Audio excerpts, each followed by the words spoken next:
करेंगे कि वो अपने अनुभव और रचना अपनी रचना भी हमें सुनाएंगी।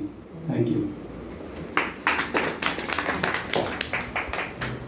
धन्यवाद अभय जी को, बहुत बहुत धन्यवाद। मैं यहीं बैठकर थोड़ा आवाज नहीं, ठीक है, सुनो।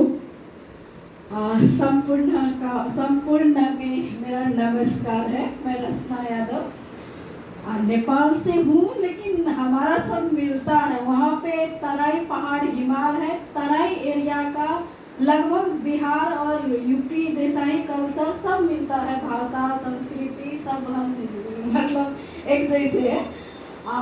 इसलिए मुझे फर्क नहीं पड़ रहा है कि मैं नेपाल में नहीं हूँ। और मैं अभी शुरू में थोड़ा, मैं भी ब्लाइंड यूथ एसोसिएशन नेपाल में काम की हूँ, नेपाल में एक वर्ष। और मुझे जहाँ तक, मैं जिस तरह से फैमिली में बड़ी हुई हूँ और जो प्रॉब्लम है मेरा, तो मुझे इस तरह से जस्ट पढ़ाई में फेस करना पड़ा था और कुछ नहीं। लेकिन जब मैं बहुत लोगों से मिली और वहाँ पे काम की, तो बस इतना है कि डिसेबल होना कोई एक वो जैसे बोलते हैं कि अलग है, दूसरों से अलग है, वो नहीं है। सबका अपना सोच होता है। जैसे कि अभय जी सबको कितने अच्छे से प्रेरित करते हैं। जिस दिन से मिले हैं, मतलब लगता नहीं है कि एक वहाँ मतलब एक ऐसे कोई है कि वो अपना क्षमता में प्रबल नहीं है, उस टाइप से। और उस तरह से सबका अपना अपना सोच होता है। बस ये एक अवरोध है, सबका होता है, सबका। जो कोई जैसे कि लव विजन है तो उनको बड़ा वाला, यदि बड़ा फंड में कुछ मिल जाए तो उसका अवरोध, उसका वही खत्म हो जाता है प्रॉब्लम। जैसे वो बैसाखी मतलब जो जैसे चलते हैं, व्हील चेयर मिल जाते हैं, तो उस तरह से अवरोध है जो सभी के जीवन में आते जाते रहते हैं। उस अवरोध का यदि सोल्यूशन मिल जाए तो वो कुछ नहीं है, सब मतलब एक जैसे है। इस तरह से मैं सबको मोटिवेट करके थोड़ा उन लोगों को भी रोजगार दिलाने में और बहुत तरह के उसमें काम की हूँ। और धीरे से, जैसे कि सुनील जी बोले, कि मुझे ये बहुत अच्छा लगा कि रिसर्च में अब ये थॉट्स भी आ रहा है। जैसे कि लग रहा था कि डिजिटल बिना नहीं चलेगा, लेकिन किताब एक ऐसा इतिहास है जो हम कभी ना मिटा सकते हैं।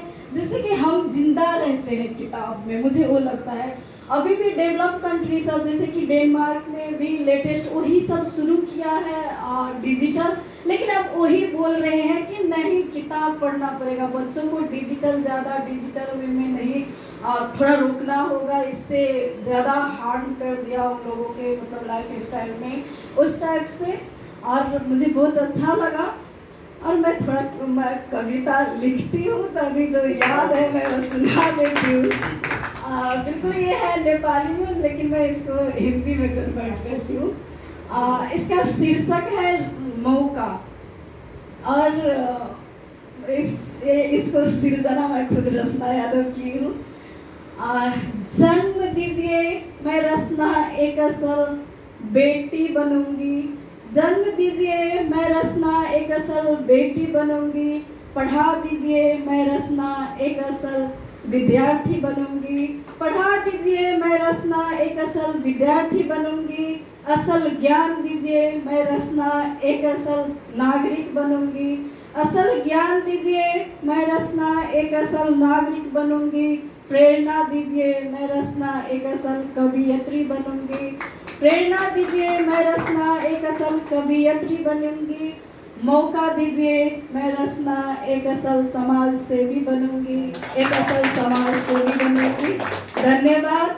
और मुझे लगता है कि हम जन्म लेते हैं, इसके बाद हमें पढ़ना चाहिए, असल ज्ञान मिलना चाहिए। और जब प्रेरणा मिल जाए तो हम इस दुनिया के लिए कुछ करके हम अवश्य कुछ इतिहास छोड़कर जाएंगे, क्योंकि जन्म और मृत्यु अटल सत्य है और इनको कोई नहीं रोक सकता है। जो हम इतिहास बनाते हैं वही रहता है। धन्यवाद, सबको मिलकर बहुत अच्छा लगा।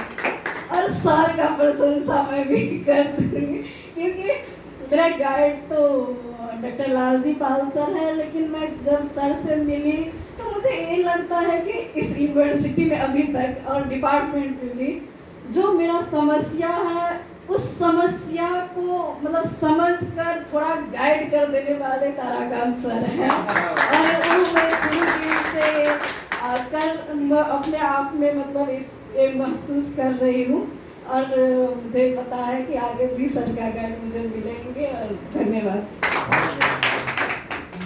अरे सर जब बिना बल वाले को संभाल लिए तो आपका तो थोड़ा